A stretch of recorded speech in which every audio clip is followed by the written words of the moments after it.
नमस्कार दोस्तों, मैं राजू कुमार स्वागत है आप सभी का सरकारी अध्ययन में। आज के इस वीडियो में देखेंगे हम सिपाही भर्ती परीक्षा 2025 का जो रुक्मणी पब्लिकेशन का 30 सेट है, उसमें से आज हम 9वां सेट देख रहे हैं।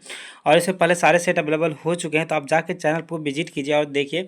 ये सेट आपका फुल डिस्कशन के साथ होने वाला है, तो आप देखेंगे कि आपका कितना बन रहा है। यदि आप 60+ बनाते हैं तो बहुत अच्छी बातें हैं, और जितना भी बनाते हैं आप कमेंट बॉक्स में कमेंट कीजिए कि आपने मतलब इतना बनाया है। तो यहाँ पे देखिए पहला क्वेश्चन क्या है, बोला है कि भारत में संसदीय समिति में कौन विभागीय व्यय अनियमितताओं पर निगरानी रखने का कार्य करती है। तो ये कौन करता है, ये लोक लेखा समिति करता है। चलिए लोक लेखा समिति के बारे में कुछ बात कर लेते हैं। लोक लेखा समिति यानी कि पब्लिक अकाउंट कमेटी, इसमें टोटल 22 सदस्य होते हैं, यानी कि 15+7, 15 लोकसभा से और 7 किससे, राज्यसभा से। ठीक है। इसके अलावा बात करें यहाँ पे प्राक्कलन समिति यहाँ पे दिया गया है। दूसरा बात ये याद रखें कि लोक लेखा समिति सबसे पुराना समिति है, और इसका स्थापना कब हुआ था, 1921 ईस्वी में ही हुए थे। 1921 ईस्वी में लोक लेखा समिति का स्थापना हुआ था। वही प्राक्कलन समिति के बारे में बात करें तो प्राक्कलन समिति में टोटल कितने सदस्य होते हैं, टोटल 30 सदस्य होते हैं। ठीक है। यहाँ पर 30 सदस्य यहाँ पे लोकसभा से होते हैं। ठीक है। तो चलिए इसी के साथ अगला क्वेश्चन देखें। यहाँ पे दूसरा क्वेश्चन क्या बोल रहा है कि हाल ही में विश्व की सबसे बड़ी तीसरी अर्थव्यवस्था वाला देश बन गया है। तो तीसरी सबसे बड़ी अर्थव्यवस्था वाला देश ये कौन बन गया है, ये जर्मनी बन गया है। किसको पीछे करके, जापान को पीछे करके। यानी कि जापान पहले कितना नंबर पे था, तीसरा नंबर पे। ठीक है। अपना भारत कितना नंबर पे, 5वां नंबर पे। चलिए देखिए यहाँ पे सबसे ऊपर में यदि शीर्ष पे बात करें तो यूएसए है। यूएसए पहले नंबर पे है, यूएसए फर्स्ट है। ठीक है। चाइना के बारे में बात करें तो चाइना दूसरे नंबर पर है, अर्थव्यवस्था वाला देश, सबसे बड़ा अर्थव्यवस्था देश में दूसरा नंबर पर चाइना है। तीसरा नंबर के बारे में बात करें तो आपको पता चल गया कि जर्मनी है तीसरा नंबर पे। ठीक है। चौथा नंबर के बारे में बात करें तो चौथा नंबर पे मतलब ये जापान है, और 5वां नंबर पर अपना भारत है। ये आप याद रखिएगा, क्रम याद रखिएगा आप। अगला देखिए केसर, सैफरन है सूखा, ये किसका भाग है, ये सूखा किसका भाग है, सैफरन।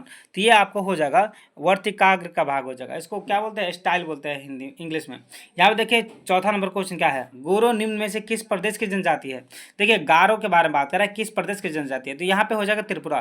त्रिपुरा के अलावा ये मेघालय में भी फैला हुआ है, और मेघालय में गारो क्या क्या है, पहाड़ है। ठीक है।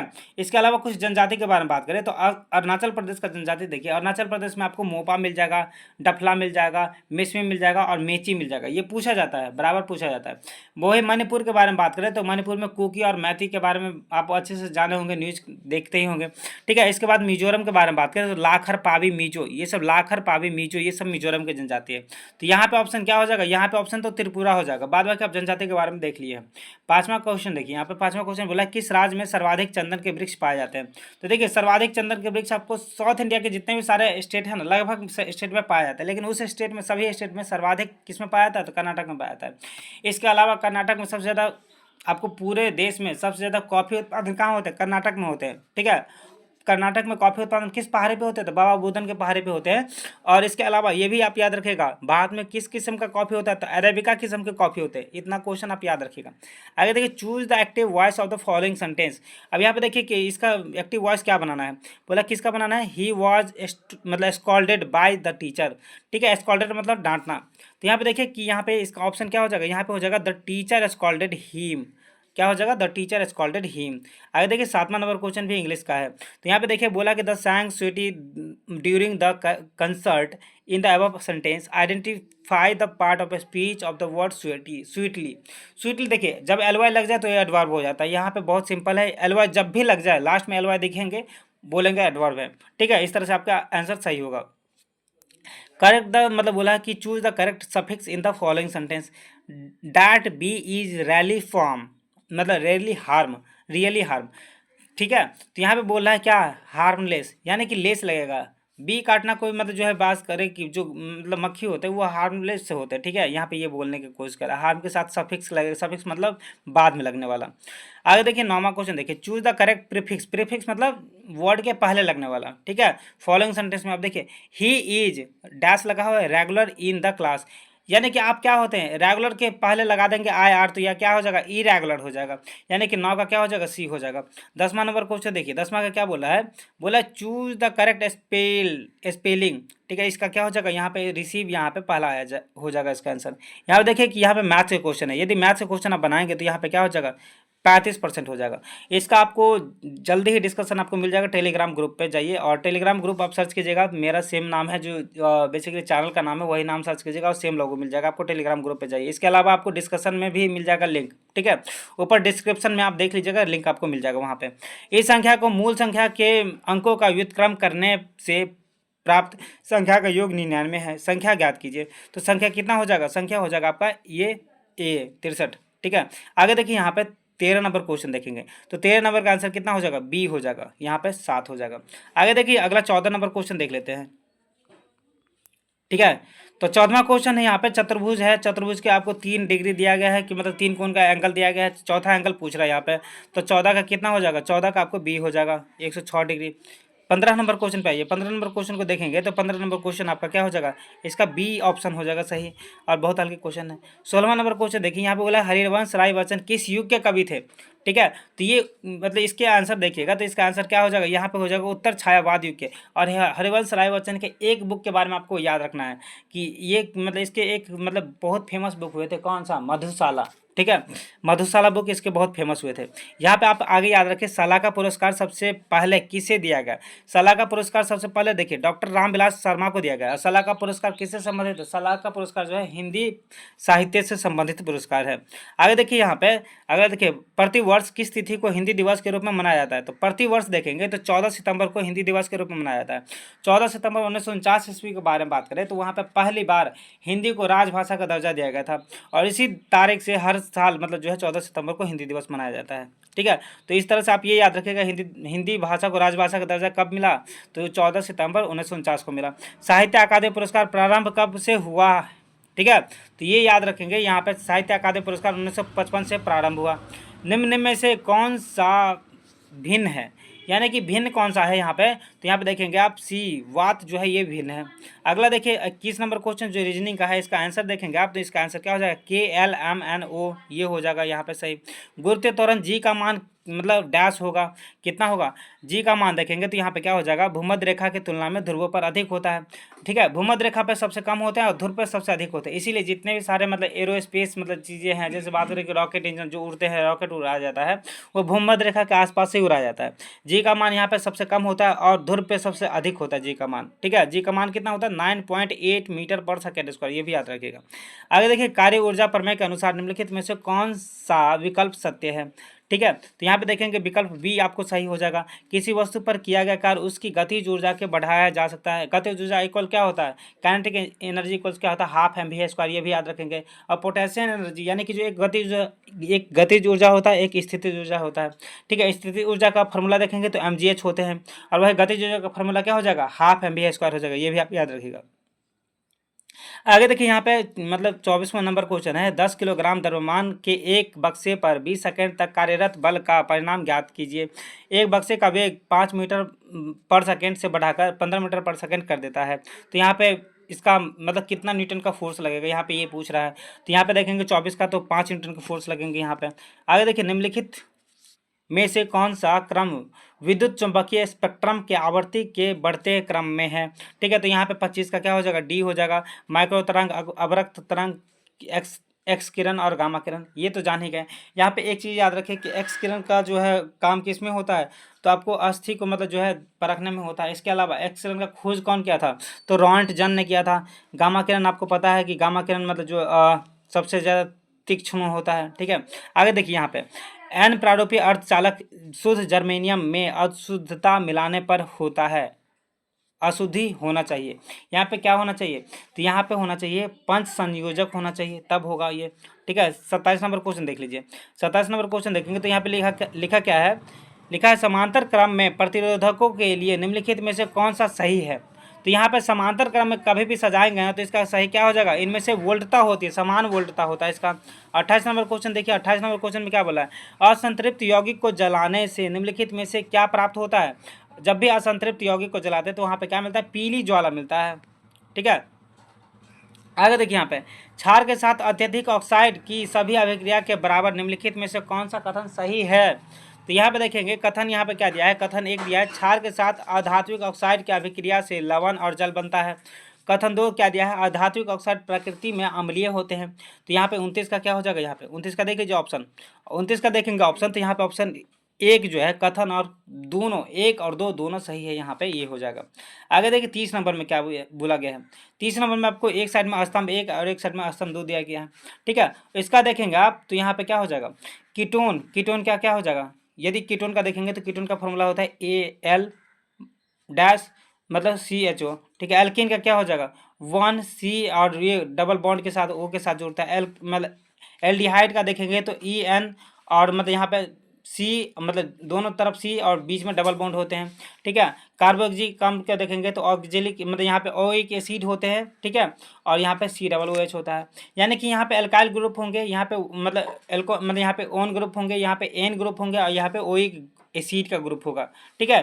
तो इस तरह से आप देखेंगे तो यहाँ पे मतलब इसका ऑप्शन कौन सा हो जाएगा सही, इसका सही ऑप्शन देखेंगे 30 का, तो 30 का ए ऑप्शन सही हो जाएगा, 1 का B होगा, 2 का C होगा, 3 का A होगा और 4 का D होगा। इस तरह से यहाँ पे सही ऑप्शन हो जाएगा, ठीक है। यानी कि आप देखिए अब यहाँ पे मिलान कर लीजिए, तो 1 का B यहाँ पे ये इस तरह से कीटोन का बात करें, कीटोन में 1 आते हैं, ON आता है, ठीक है। 2 का बात करें तो 2 का क्या हो जाएगा, C हो जाएगा, एल्कीन इस तरह से हो जाएगा। C का बात करें एल्डिहाइड हो जाएगा, ठीक है। C का यानी कि 3 का बात करें तो 3 का क्या हो जाएगा, D हो जाएगा, एसिडिक हो जाएगा, ठीक है। और 4 का बात करें तो ये हो जाएगा ये, इस तरह से। आगे देखिए 31 नंबर क्वेश्चन देखिए, निम्नलिखित में से कौन सा या कौन से यौगिक संतृप्त हैं, यानी कि कौन से यौगिक संतृप्त हो जाएंगे, तो यहाँ पे संतृप्त यौगिक हो जाएगा आपको। यहाँ पे देखिए सबसे पहले हम देख लेते हैं C2H6, ठीक है। यहाँ पे देखिए ये संतृप्त हैं, ठीक है। C3H8 ये भी संतृप्त है, ठीक है। ये संतृप्त नहीं है, ये असंतृप्त है, ठीक है। और ये भी बात करें C4H10 ये भी संतृप्त है, ठीक है। तो इस तरह से ऑप्शन क्या हो जाएंगे, ऑप्शन ए यहाँ पे सही हो जाएंगे। 32 नंबर क्वेश्चन देखिए, 32 नंबर में बोला है किसी लक्षण की विशेषता को नियंत्रण करने वाले जीन किसमें होते हैं, ठीक है। तो ये किसी मतलब ये नियंत्रण करने वाले जीन किसमें होते हैं, गुणसूत्र में होते हैं। गुणसूत्र कहाँ होते हैं, तो केंद्रक में होते हैं। केंद्रक कहाँ होते हैं, तो कोशिका के अंदर केंद्रक होता है, ठीक है। अब यहाँ पे देखिए केंद्रक के बारे में कुछ समझ लीजिए। केंद्रक यूकैरियोटिक में बोलेंगे तो कोशिका जो होते हैं, कोशिका उसके बीच में यूकैरियोटिक में होते हैं। जबकि प्रोकैरियोटिक में बोलेंगे तो वहाँ पे केंद्रक जो होता है, वहाँ पे केंद्रक झिल्ली नहीं होते हैं, वहाँ पे तैरता हुआ रहता है केंद्रक। तो केंद्रक का वहाँ पे स्पष्ट मतलब स्पष्टीकरण करना थोड़ा मतलब टफ हो जाता है। और यूकैरियोटिक में बात करें तो यूकैरियोटिक क्या होते हैं, एक डेवलप जीव होते हैं, ठीक है। डेवलप टाइप के मतलब वहाँ पे कोशिका बने होते हैं। तो वहाँ पे आपको केंद्रक मिल जाएंगे सेंटर में, और वहाँ पे केंद्रक में होते हैं क्रोमोजोम, क्रोमोजोम बने होते हैं क्रोमेटिन मटेरियल से, ठीक है। और ये क्रोमोजोम जो होते हैं क्रोमेटिन मटेरियल से बने होते हैं। क्रोमोजोम में होता है DNA, DNA में होता है जीन, ठीक है, ये याद रखेंगे। इसके अलावा देखिए एंडोप्लाज्मिक रेटिकुलम यानी कि अंतःपरद्रव्य जालिका के बारे में देख लीजिए। अंतःपरद्रव्य जालिका के बारे में देखेंगे तो यहाँ पे एंडोप्लाज्मिक रेटिकुलम 2 टाइप के होते हैं, एक रफ होता है, एक स्मूथ होता है। स्मूथ जो होता है वो क्या करता है, ग्लिसरॉल मतलब यानी कि बसा को मतलब ये क्या करता है, बसा का फैक्ट्री कहलाता है, ठीक है। स्मूथ वाले, रफ वाले को क्या बुलाता है, प्रोटीन का फैक्ट्री बुलाता है। वैसे प्रोटीन का फैक्ट्री किसको बुलाता है, राइबोसोम को बुलाता है, ठीक है। लेकिन रफ एंडोप्लाज्मिक रेटिकुलम पे क्या होता है, राइबोसोम चिपके होते हैं और ये राइबोसोम को क्या करता है, ये ढो के दूसरे जगह पे पहुंचाता है। रसदानी का देख लीजिए, रसदानी क्या करता है, रसदानी जो है मतलब जंतु कोशिका में क्या होता है, छोटे होते हैं, वही पादप कोशिका में बड़े होते हैं। तो इसके बारे में आप याद रखिएगा, ये सब चीज़ें आपको याद रहना चाहिए। वही कोशिका का मतलब जो बात करें पावर हाउस किसे बोला जाता है, तो कोशिका का पावर हाउस माइटोकॉन्ड्रिया को बोला जाता है। अब माइटोकॉन्ड्रिया में क्रेफ्ट चक्र होते हैं वहाँ पे, ये भी आप याद रखिएगा, ठीक है। आगे देखिए यहाँ पे 33 का देखिए, शर्करा या मड के किण्वन से प्राप्त होता है। तो शर्करा और मड के किण्वन से प्राप्त होता है क्या, ठीक है। तो यहाँ पे देखेंगे आप एथेनॉल प्राप्त होता है।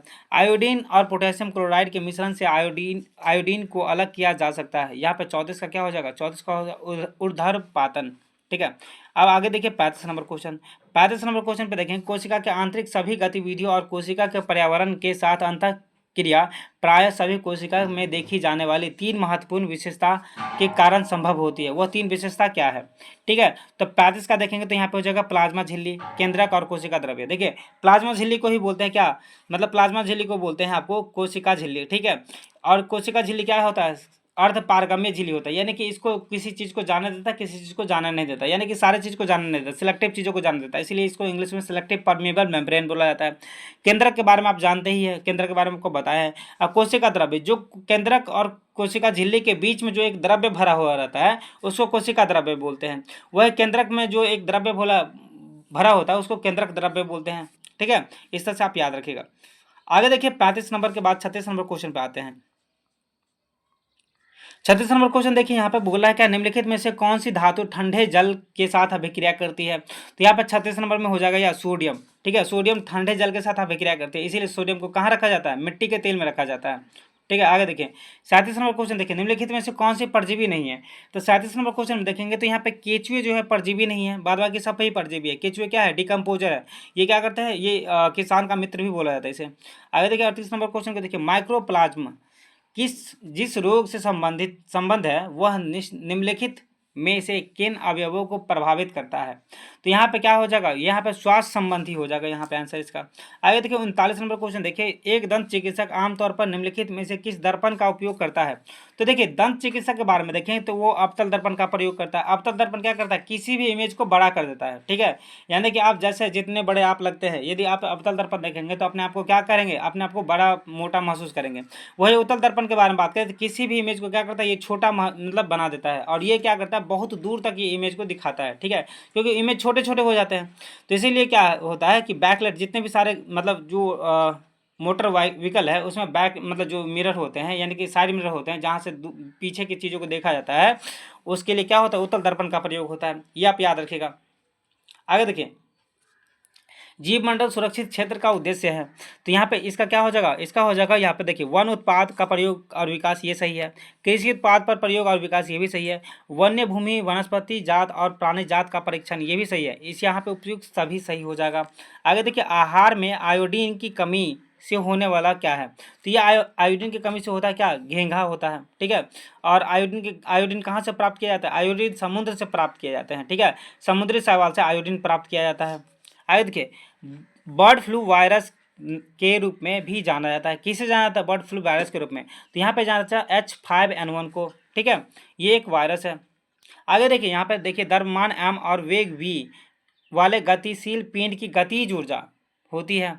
ठीक है, गतिज ऊर्जा कितना हो जाएगा, यहाँ पे 43 का आपका हो जाएगा C। यहाँ पे इसके द्रव्यमान और उसके वेग के अनुक्रमानुपाती होते हैं। आगे देखिए 1916, यहाँ पे बोल रहा है 44 नंबर क्वेश्चन, 1916 में कांग्रेस और मुस्लिम लीग का संयुक्त अधिवेशन कहाँ पर हुआ था। ठीक है, तो यहाँ पे देखिए 1916 का यदि अधिवेशन देखेंगे तो 1916 का अधिवेशन कहाँ पे हुआ था, ये लखनऊ में हुए थे।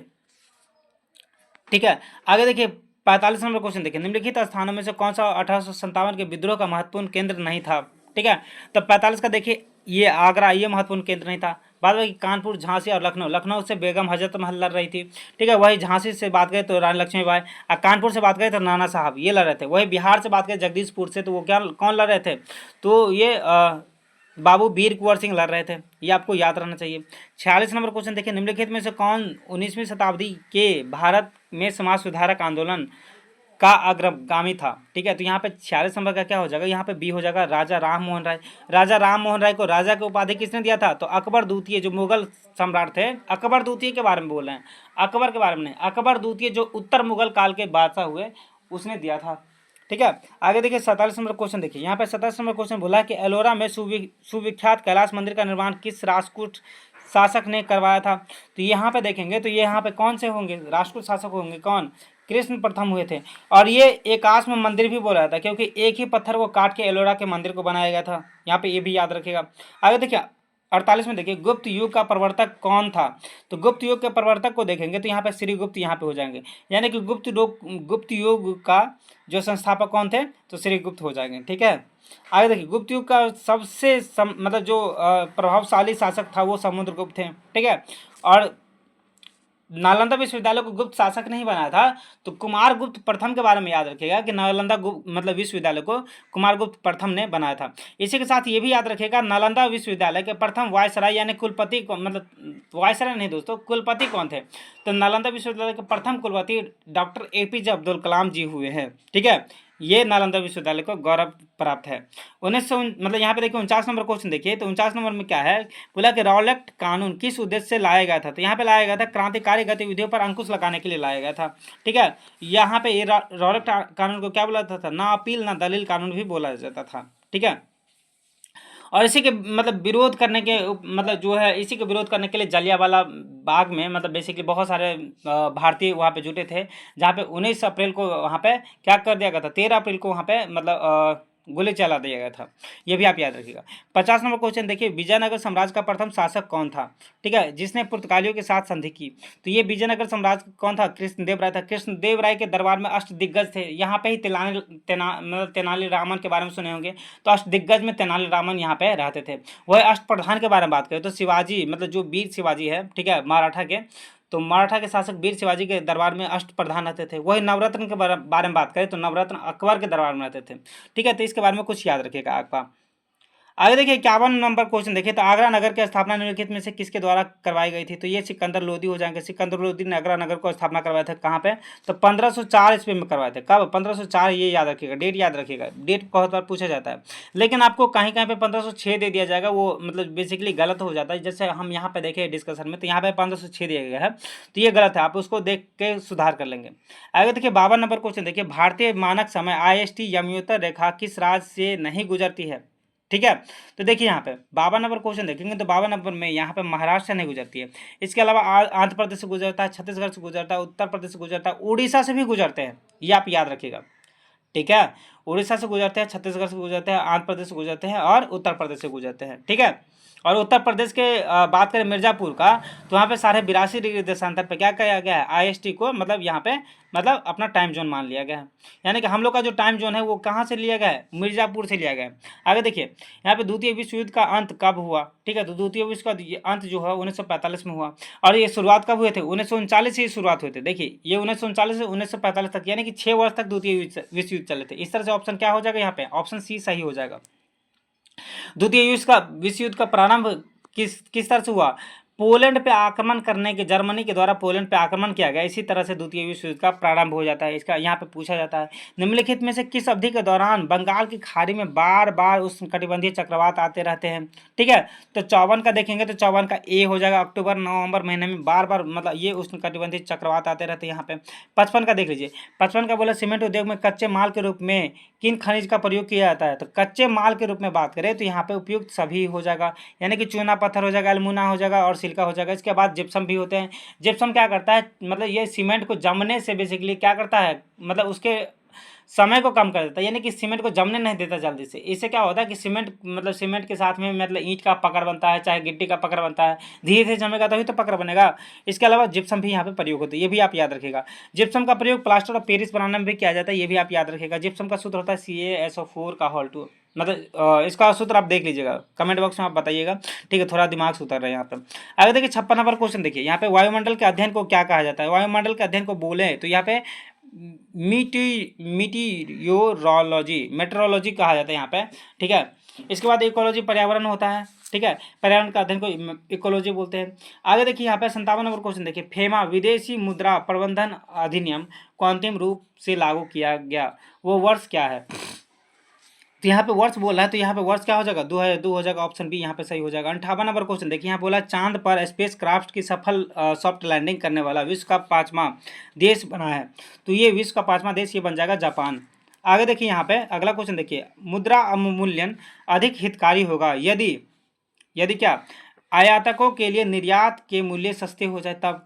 ठीक है, 60 नंबर क्वेश्चन देख लीजिए। 60 नंबर क्वेश्चन बोला जूट उत्पादन का सबसे महत्वपूर्ण प्रदेश कौन सा है? तो ये पश्चिम बंगाल हो जाएगा। इसके अलावा बिहार में भी जूट उत्पादन होता है, लेकिन हमारे देश में सबसे ज़्यादा जूट उत्पादन कहाँ होता है? पश्चिम बंगाल में होते हैं।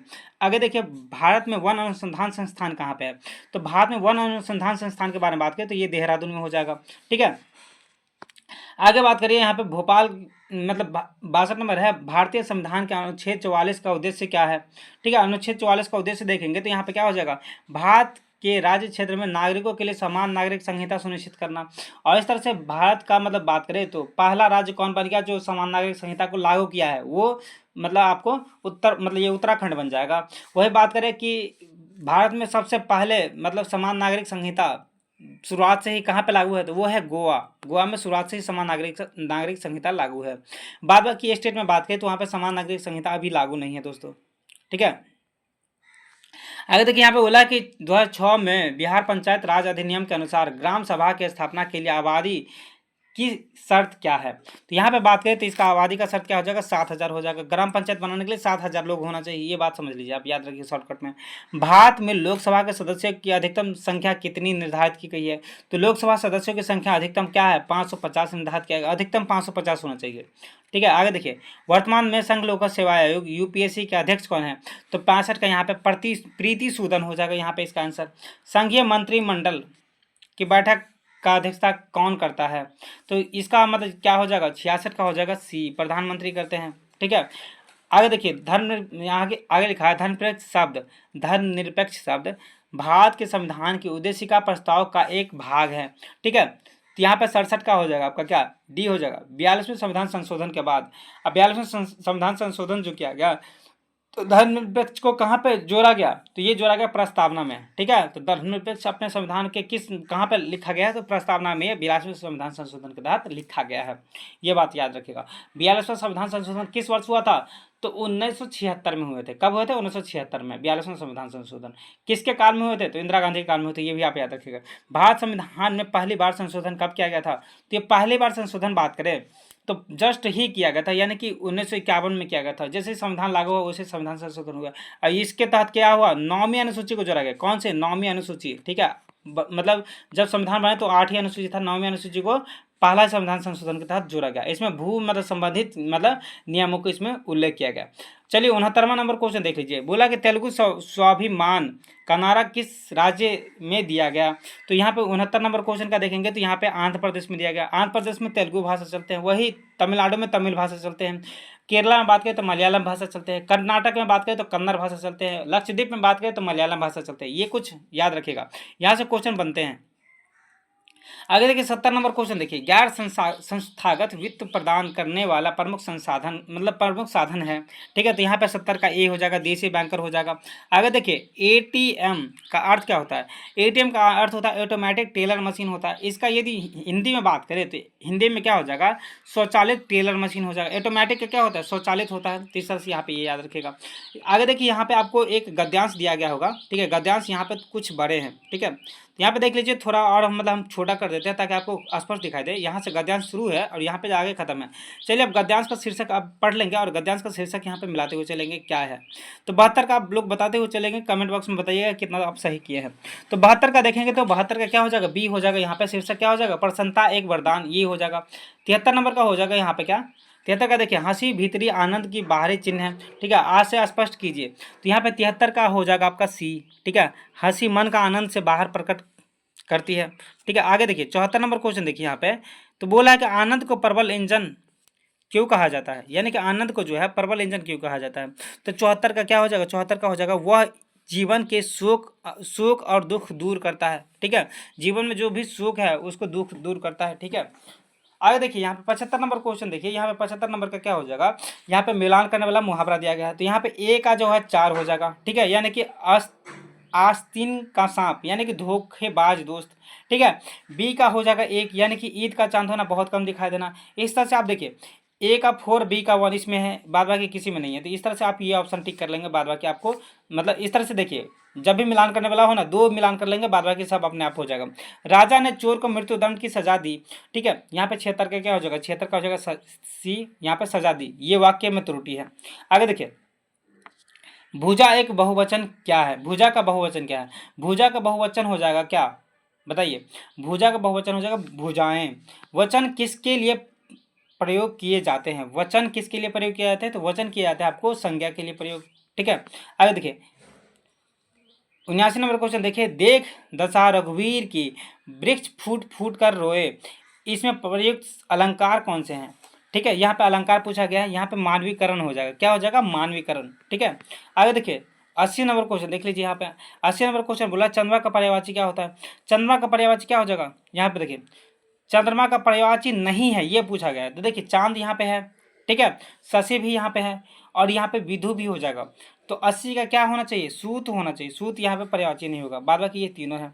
आगे देखिए यहाँ पे आपको मैथ के क्वेश्चन मिल जाएंगे और इसका आंसर आप देखेंगे तो इसका आंसर क्या हो जाएगा, 18 हो जाएगा। ठीक है, ये मैथ जितने भी सारे मैथ से क्वेश्चन है, यदि आप इसका डिस्कशन देखना चाहते हैं और पूरा डिटेल में डिस्कशन कर देखना चाहते हैं तो आप मेरे टेलीग्राम पर चैनल पर जा सकते हो। वहाँ पर डिस्कशन जैसे वीडियो लोड होगा वैसे ही वहाँ पर डिस्कशन अवेलेबल हो जाएगा। देखिए वाई सोशलिज्म पुस्तक किसने लिखा था, तो वाई सोशलिज्म पुस्तक क्या मतलब जयप्रकाश नारायण लिखे थे। आगे देखिए वर्तमान में भारत के वायुसेना का प्रमुख कौन है, तो वर्तमान में देखेंगे भारत के वायुसेना का प्रमुख कौन है, अमरीत सिंह हो जाएगा, अमरप्रीत सिंह हो जाएंगे। 84 नंबर क्वेश्चन देखिए म्यांमार की राजधानी कौन सी है, तो म्यांमार की राजधानी हो जाएगा बी यानी कि नाय पेताओ हो जाएगा। WTO देखिए यहाँ पे WTO का मुख्यालय कहाँ है, तो WTO का मुख्यालय देखेंगे हम तो WTO का मुख्यालय कहाँ हो जाएगा, ठीक है, जिनेवा में हो जाएगा। वर्ल्ड ट्रेड ऑर्गेनाइजेशन इसका स्थापना कब हुआ था, 1995 में 1 जनवरी को स्थापना किया गया था इसका, ठीक है, ये भी आप याद रखिएगा। यूरोपीय मौद्रिक संघ का सृजन हुआ, यूरोपीय मौद्रिक संघ जो है इसका सृजन कब हुए, तो इसका सृजन हुए जनवरी 1999 में, ठीक है। यूरोपियन यूनियन का मुख्यालय कहाँ पे है, ये आप बताइए। यूरोपियन यूनियन का मुख्यालय बता देते हैं ब्रुसेल्स में है। ब्रुसेल्स किसका राजधानी है, तो मतलब बेल्जियम का राजधानी ब्रुसेल्स है, ठीक है, आप यह याद रखिएगा, ठीक है। 87 नंबर क्वेश्चन देखिए निम्न में से किस अंतर्राष्ट्रीय संस्था को विश्व बैंक की रियायती ऋण देने वाला खिड़की कहा जाता है, ठीक है, तो इसको किससे कहा जाता है, तो अंतर्राष्ट्रीय विकास संघ को कहा जाता है। आगे ये याद रखिए। अगला देखिए, अगला 88 नंबर क्वेश्चन देखिए, तो यहाँ पर 88 नंबर क्वेश्चन बोल रहा है क्या, किस फाइबर को बढ़ाने के लिए दंड मुक्त दिनों की आवश्यकता होती है, तो यहाँ पे हो जाएगा कपास, ठीक है। आगे देखिए कपास की खेती देखिए, सबसे पहले एक और चीज़ देख लीजिए, यहाँ पे कुछ डिटेल में हम बता रहे हैं कि यहाँ पे फाइबर तो हो गया, कपास हो गया, तो कपास के बारे में बात करें तो कपास जो है यहाँ पे किस मिट्टी में होता है, तो काली मिट्टी में होता है, ये भी आप याद रखिएगा। काली मिट्टी को रेगुर मिट्टी कहते हैं, काली मिट्टी को रेगुर मिट्टी कहते हैं। ये महाराष्ट्र और राजस्थान के कुछ पार्ट, गुजरात और कुछ मतलब मध्य प्रदेश के पार्ट में पाए जाते हैं, ठीक है। काली मिट्टी को बिना जोतने योग्य मिट्टी कहा जाता है, यानी कि अपने आप जुताई हो जाता है यहाँ पे, ये भी याद रखिएगा। इसके अलावा नायलॉन के बारे में देख लें, नायलॉन क्या है, एक प्राकृतिक नहीं कृत्रिम, मतलब ये जो है एक रेशा है, ठीक है, यानी कि नायलॉन के भी कपड़े बनते हैं। जूट जो है बेसिकली प्राकृतिक है और ये जूट का सबसे बड़ा उत्पादक राज्य कौन है, ये पश्चिम बंगाल है। आगे देखिए 89 नंबर क्वेश्चन देखिए यहाँ पे, तो बोला कि जल की अस्थायी कठोरता दूर करने हेतु डैश का उपयोग किया जाता है, किसका उपयोग किया जाता है डैश में, तो वॉशिंग सोडा का उपयोग किया जाता है। 90 नंबर क्वेश्चन देखिए यहाँ पे, बोला कि निम्नलिखित में से किसके संकुचन और शिथिलन का परिणाम स्वरूप अंग में गति होती है, तो 90 का हो जाएगा पेशीय कोशिका का संकुचन शिथिलन से मतलब अंग में गति होता है, ठीक है। और पेशीय कोशिकाएं कहाँ कहाँ अवेलेबल है, तो पेशीय कोशिका आपके आहार नाल में अवेलेबल हो जाएगा, ठीक है। इसके अलावा बात करें तो आपके जो हृदय है वहाँ पे पेशीय कोशिका है, ये सब आप याद रखिएगा।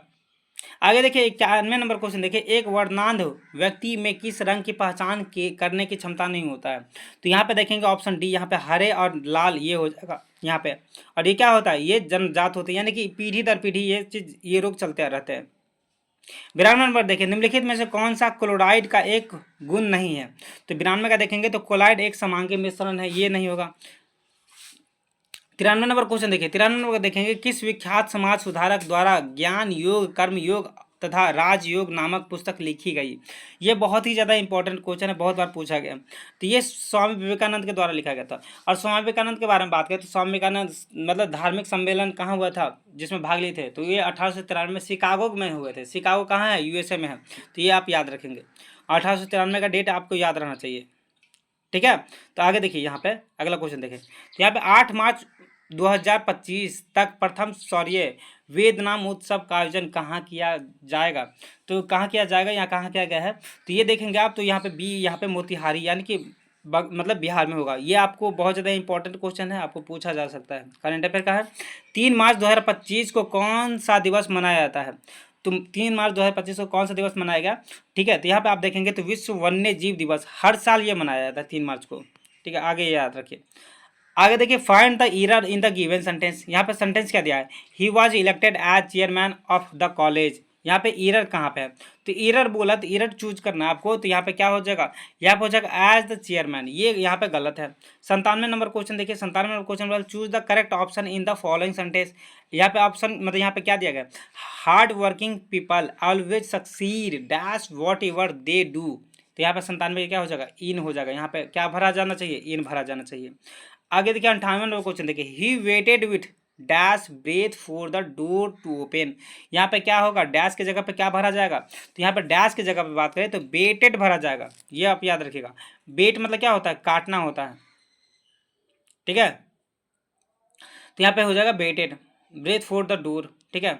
आगे देखिए 99 का देख लीजिए, choose the word which can suitable for the given word. अब देखिए यहाँ पे वर्ड क्या मतलब, यहाँ पे मतलब सेंटेंस क्या दिया है, a paper written by hand, ठीक है। A paper written by hand 99 का हो जाएगा यहाँ पे मैन्युस्क्रिप्ट। मैन्युस्क्रिप्ट मतलब जो हाथ से लिखा गया है, हाथ से लिखे जाने वाले को मैन्युस्क्रिप्ट बोलते हैं, ठीक है। वह सुंदर लिखे जाने वाले को कॉलियो मतलब कैलियोग्राफी बोलते हैं। यदि आप बहुत सुंदर लिखावट है तो आपको क्या बोला जाएगा, कैलियोग्राफी आपका अच्छा है, ये बोला जाएगा, ठीक है। आगे देखिए यहाँ पे चूज द इनडायरेक्ट स्पीच, यानी कि नरेशन के ये सेंटेंस है। यहाँ पे नरेशन को देखेंगे, यहाँ पे क्या है, तो यहाँ पे ये डायरेक्ट नरेशन दे दिया, इनडायरेक्ट पूछ रहा है। तो यहाँ पे लिखा है Shaunak sad the sunrise in the east, ठीक है।